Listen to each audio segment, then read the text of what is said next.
The Wild West wasn't just wild on screen. Hollywood censors lost their minds over these forgotten frontier bloodbaths. One director mortgaged his house after studios refused to touch his script. Another got death threats from ranchers who thought he'd gone too far. These 15 westerns pushed violence so far past the line that some still can't be seen in their original form today. Soldier Blue, 1970. Soldier Blue hit theaters like a tomahawk to the skull. Based on the Sand Creek Massacre, this anti-Western flipped the script on the entire genre, showing U.S. cavalry as brutal killers slaughtering innocent Native Americans. The final 20-minute massacre sequence shocked audiences with scalping, beheadings, and children being gunned down in graphic detail. Director Ralph Nelson fought the studio system to keep his vision intact. "I wanted to show the Vietnam War through the lens of the frontier," he said. When the MPAA saw the final cut, they nearly fainted. They demanded massive cuts before slapping it with an R rating. Britain's censorship board was even harsher, chopping nearly 7 minutes from the finale. The film cost $3.5 million to make, but pulled in over $8 million despite the controversy. Critics were divided. Roger Ebert called it a fraud, while others praised its brutal honesty. Quentin Tarantino later cited it as a major influence, saying, "It was the first time I saw a Western that made me physically ill." The uncut version vanished for decades, with the full massacre sequence only restored in a limited European release in 2017. Olzana's Raid, 1972. Burt Lancaster plays an aging scout tracking Apache warriors in what might be the bleakest, most nihilistic Western ever made. Robert Aldrich directed this gut punch that refuses to romanticize either side of the frontier conflict. Olzana's warriors torture settlers in excruciating detail, while the cavalry responds with equal brutality. The film's original cut included a scene where a homesteader's wife is assaulted and murdered that was so disturbing, test audiences walked out. United Artists demanded it be trimmed, but even the modified version shocked 1972 audiences. The British Censor Board initially rejected it outright, with one examiner writing, "This goes beyond acceptable limits of frontier violence." Shot on a modest budget of $1.8 million in Arizona, the film barely broke even. Critics recognized its uncompromising brilliance, but audiences weren't ready for its relentless cruelty. Lancaster later called it the most honest Western ever made about what actually happened out there. The complete version remained unavailable until 2018, when a restored print shocked festival audiences who thought they'd seen everything the genre had to offer. The Great Northfield, Minnesota Raid, 1972. Philip Kaufman's revisionist take on the James Younger gang came in hot with a level of frontier violence that Universal Pictures wasn't prepared for. Robert Duvall plays Jesse James as a twitchy, Bible-quoting psychopath rather than the folk hero from earlier films, and the raid sequence features some of the most realistic gunshot wounds ever filmed at that point. The studio nearly shelved it after initial screenings. 3 separate editors tried cutting a version that wouldn't terrify audiences. The notorious bank robbery sequence, with its exploding squibs and screaming civilians, got butchered down to almost nothing.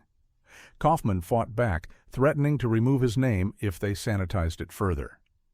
Despite costing a modest $1.2 million, the film struggled at the box office, making just under $2 million. Critics recognized its importance, though. Pauline Kael called it a new kind of Western violence, immediate and sickening rather than balletic. Kaufman's original cut, with the full raid sequence restored, finally surfaced in 2010, revealing just how far ahead of its time this brutal masterpiece truly was. The Culpeper Cattle Company, 1972. Director Dick Richards delivered this uncompromising cattle drive drama that stripped away every romantic notion of cowboy life. The young protagonist witnesses increasingly disturbing violence culminating in a church massacre that 20th Century Fox executives couldn't believe made it to their desks. Richards shot the bloodbath in stark, documentary-style clarity, with squibs exploding at point-blank range and blood spattering directly into the camera. Censors demanded multiple cuts, especially to a scene where a man gets his face blown off at dinner. Richards reluctantly trimmed it down, but even the sanitized version got slapped with an R rating. Made for just under $1 million, it pulled in about $4 million, respectable for a Western with no major stars. Critics were stunned by its unflinching approach. Vincent Canby wrote, "This film shows the West as a moral wasteland where violence is the only language anyone speaks fluently." Sam Peckinpah himself praised it, saying, "Now someone's telling the truth about how cheap life was out there." The full, restored Church Massacre finally reached audiences in a limited European release in 2015. Duck You Sucker, 1971. Sergio Leone's revolutionary epic got butchered so badly in America that it's practically a different film. Released as A Fistful of Dynamite stateside, this story of an Irish explosives expert and a Mexican bandit during the Revolution features firing squads, mass graves, and execution scenes that United Artists executives found unbearable. The original European cut includes a flashback showing military police hanging villagers from trees and gunning down families that was completely removed from American prints. Another sequence showing Rod Steiger's character finding his children murdered was cut to shreds. Leone was furious, saying, "They keep the explosions but remove the reasons for them." The film cost a hefty $5 million but only made about $4 million in its butchered American release. European audiences saw Leone's full vision, and the film grossed over $20 million there. Even cut, Roger Ebert recognized its power, writing, "This is the most emotionally complex Western Leone ever made." The complete 157-minute version wasn't available in America until decades later, revealing Leone's devastating critique of how revolution devours the innocent. The Hunting Party, 1971. Gene Hackman and Oliver Reed face off in a revenge western so savage that producer Helmut Dantine allegedly vomited during the first screening. Hackman plays a wealthy rancher who mistakenly believes his wife has been kidnapped by Reed's outlaw.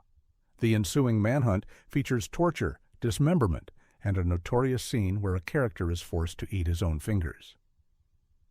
Director Don Medford refused to tone down the violence, arguing, "The frontier wasn't polite. Men died horribly." United Artists demanded cuts anyway, particularly to a scene where Candice Bergen's character is brutalized. Medford reluctantly trimmed it, but the film still received a hard R rating, and some theaters refused to show it entirely. It cost about $3.2 million, but only grossed around $2.8 million, considered a commercial failure. Critics savaged it too. Variety called it a carnival of sadism. But it developed a cult following among Grindhouse fans. Sam Peckinpah defended it, saying, "At least someone's showing the West without the John Wayne filter." The complete, uncut version circulated in Europe and Japan for years before finally getting a limited restoration in 2013. The Great Silence, 1968. Though technically a 1968 release, this Italian Western didn't reach American shores until the early 70s, where distributors were so horrified by its ending they refused to release it. Director Sergio Corbucci crafted a snowbound nightmare where a mute gunfighter, Jean-Louis Trintignant, faces a sadistic bounty hunter, Klaus Kinski, in a bleak mountain town. The film's nihilistic finale, where the hero and all the townspeople are massacred in a bloody shootout, was unprecedented. No American distributor would touch it without changing the ending. Corbucci refused, saying, "Sometimes evil wins." That's the real West. The film remained largely unseen in America for decades. It cost about $800,000 to make and performed well in Europe, making around $4.5 million. Critics there hailed it as a masterpiece, with French reviewers calling it the anti-Western. Quentin Tarantino cited it as a major influence on The Hateful Eight, saying Corbucci's West was the most pitiless and brutal. The unaltered version finally reached American audiences in the 2000s, shocking viewers who thought they'd seen everything the genre had to offer. Cutthroats 9, 1972. This Spanish-Italian production might be the most relentlessly violent Western ever made. The story follows a sergeant transporting dangerous convicts through treacherous mountains.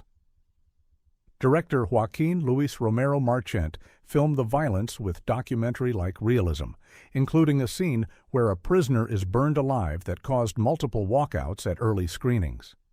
American distributors were horrified by the chain gang brutality and insisted on major cuts. One executive reportedly said, "This isn't a Western, it's a horror film." Marchant stood firm, and the film was barely released stateside, appearing mostly in grindhouse theaters with heavy edits. The infamous gold extraction scene, where a character is dismembered for swallowed gold pieces, was completely removed. The film cost around $600,000 and barely recouped its budget in limited release. Critics largely ignored it, but it developed a cult following among exploitation fans. Director Robert Rodriguez later praised it as the most uncompromising Western ever made.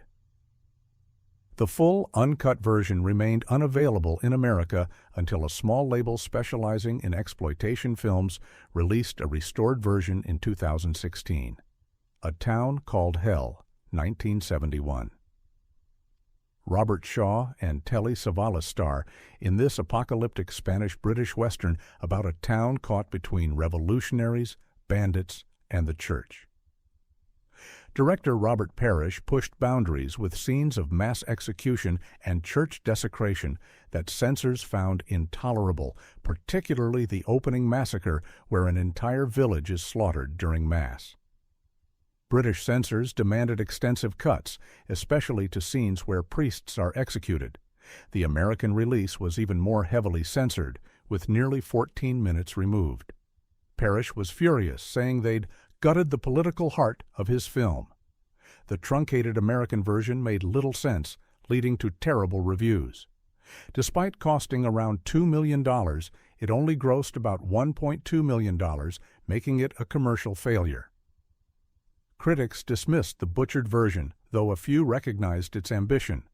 Martin Scorsese later defended it, calling it a flawed but fascinating study of political violence. The complete version remained unavailable for decades, with a partially restored cut finally appearing in 2018 that revealed Parrish's original vision of frontier violence as a metaphor for modern political upheaval. Bad Man's River, 1971. Lee Van Cleef leads a band of outlaws in this Spanish-Italian Western that pushed violence to cartoonish extremes. Director Eugenio Martin filmed scenes of battlefield carnage so graphic that United Artists executives demanded significant cuts for the American release, particularly to a sequence where revolutionaries are lined up and executed with a Gatling gun. Martin refused initially, arguing that the Mexican Revolution was this bloody and worse. The studio threatened to shelve the film entirely, forcing him to compromise. Even with cuts, the film received an R rating and struggled to find theaters willing to show it. The infamous dynamite sequence, where prisoners are blown up on camera, was heavily trimmed. Made for around $1.2 million, it barely broke even at the box office. Critics were largely dismissive, though a few praised its unflinching depiction of revolutionary violence. Director Alex Cox later called it a messy but vital film that shows the real cost of revolution. The complete version wasn't available in America until a small distributor released a restored print in 2019, revealing just how far Martin had originally pushed the envelope. The Deserter, 1971. Burt Reynolds stars as an Army captain who forms a rogue unit to hunt down Apache warriors in this brutal frontier revenge tale.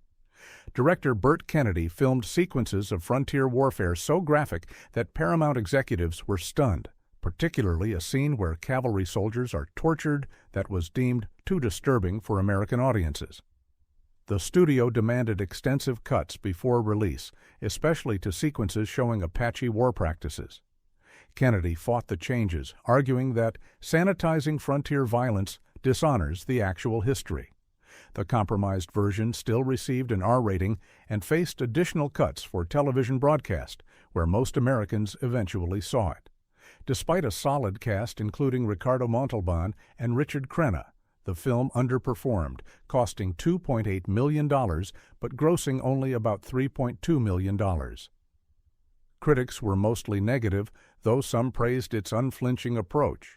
Sam Peckinpah later cited it as one of the few westerns that shows how brutal irregular warfare actually was. The fully restored version wasn't available until a European label released it in 2018, revealing Kennedy's much harsher original vision. A Reason to Live, a Reason to Die, 1972. James Coburn plays a disgraced Union colonel leading a suicide mission of condemned prisoners to recapture a fort in this Italian-Spanish production. Director Tonino Valeri filmed frontier combat with shocking realism, including a hanging sequence and battlefield amputations that American distributors found excessive. United Artists demanded cuts for the U.S. release, particularly to scenes showing wounded soldiers suffering. Valeri objected strongly, saying, "This sanitizing of war is why Americans keep fighting them." The American version lost nearly 18 minutes, including most of the film's most powerful anti-war commentary. Made for approximately $1.1 million, it performed moderately well in Europe, but flopped in its butchered American release, making just under $1 million. Critics mostly ignored it, though a few European reviewers praised its brutal honesty. Director Walter Hill later cited it as an influence, saying, "It showed the Civil War without any of the romance." The complete version remained unavailable in America until a boutique label released a restored print in 2014. Valdez is Coming, 1971. Burt Lancaster plays a Mexican-American lawman seeking justice in a frontier dominated by racist power brokers. Director Edwin Sharon didn't hold back, filming scenes of frontier brutality that United Artists executives found disturbing, particularly the opening where an innocent man is gunned down and a sequence where Lancaster's character is tied to a wooden cross. The studio insisted on trimming several violent confrontations and racial elements for the American market. Sharon reluctantly agreed to some cuts, but fought to maintain the film's unflinching depiction of frontier racism. Even trimmed, the film received an R rating and faced additional censorship for television broadcast. Despite Lancaster's star power, the film performed modestly, costing around $2.2 million and grossing approximately $3.5 million. Critics were generally positive, with Vincent Canby calling it a Western with actual moral weight. Clint Eastwood later praised it as one of the few Westerns that deals honestly with racial violence on the frontier. The complete version, with all of Sharon's original footage intact, wasn't widely available until a restoration in 2016. The Revengers, 1972. William Holden leads a group of prison inmates on a mission of frontier vengeance after his family is murdered by Comanche raiders. Director Daniel Mann pushed the boundaries with scenes of prairie violence that censors found excessive, particularly the opening family massacre and a sequence where a character is slowly tortured to death. Columbia Pictures demanded cuts before release, especially to scenes showing the aftermath of the family killing. Mann protested, saying, "This is what motivated frontier vengeance, the actual horror of what people found." The compromised version still received an R rating and performed poorly at the box office. Despite costing around $3 million to make, the film only grossed about $2.3 million, making it a commercial disappointment. Critics were mostly negative, though Roger Ebert noted it had moments of genuine frontier dread rarely seen in Westerns. Director John Carpenter later defended it, saying, "It shows the cycle of violence that actually built the West." The complete version with Mann's full vision wasn't available until a limited restoration screened at festivals in 2019. Chados Land, 1972. Charles Bronson plays a half-Apache man hunted by a vicious posse after killing a sheriff in self-defense. Director Michael Winner pushed the envelope with scenes of frontier justice that United Artists executives found deeply disturbing. The posse's degeneration into savagery culminates in a scene where they assault a Native American woman that censors demanded be heavily modified. Winner initially refused, saying, "This is what actually happened on the frontier. Americans can't face their own history." The studio threatened to shelve the film, forcing Winner to compromise. Even Cut, the film's bleak view of frontier brutality, shocked audiences accustomed to more romanticized westerns. Made for around $1.5 million, the film performed surprisingly well, grossing nearly $6 million worldwide. Critics were divided. Some called it exploitative, while others praised its unflinching look at racism and violence. Bronson later said it was the most honest role I ever played.